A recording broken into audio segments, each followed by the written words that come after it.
Hey guys, Marcus Catkin from Blindside Football coming at you with the daily fantasy update after these 1 o'clock games just finished.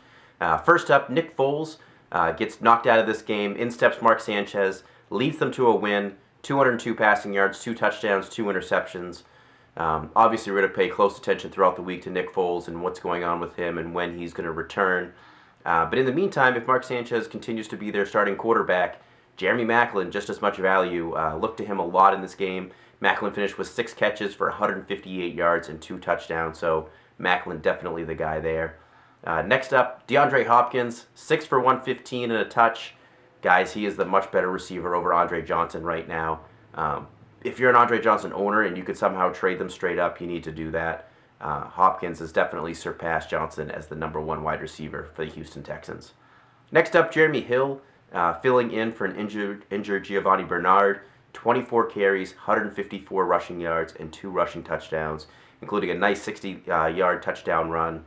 You know, I know Jeremy Hill wasn't getting a lot of carries before, but it sure looks like he's starting to carve out a role for himself even when Giovanni Bernard gets back. So, be interesting to see how this all shakes out. But while Gio is out, Hill is definitely a running back 2 with, in this case, running back 1 upside. Next up, Denard Robinson. I know he's not a big name. I know he doesn't play for a good team. But guys, he got it done again today. 129 total yards and a touchdown. He's doing it week after week, 100 total yards every week. So continue to see him as, again, a running back 2, a solid running back 2.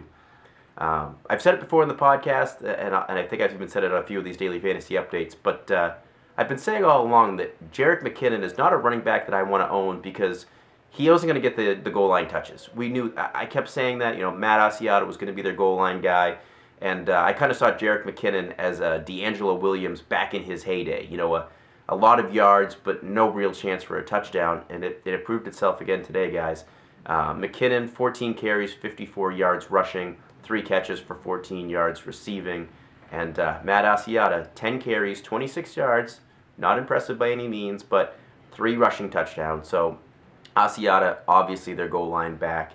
I just want no part of either guy. I can't see sticking either guy in my starting lineup right now. Speaking of, we started off this talking about Nick Foles and how he got knocked out of the game.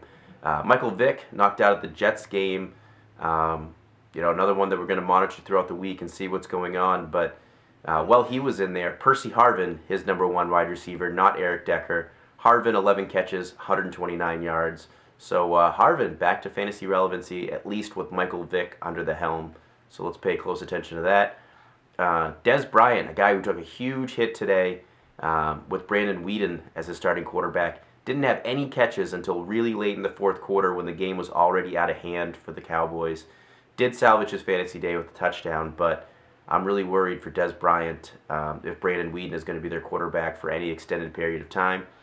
And finally, Mike Evans, a guy that I've been liking all along, over Vincent Jackson, and he proved it again today.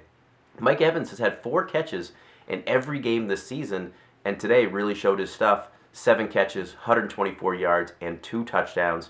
Now has 4 touchdowns in his last 4 games.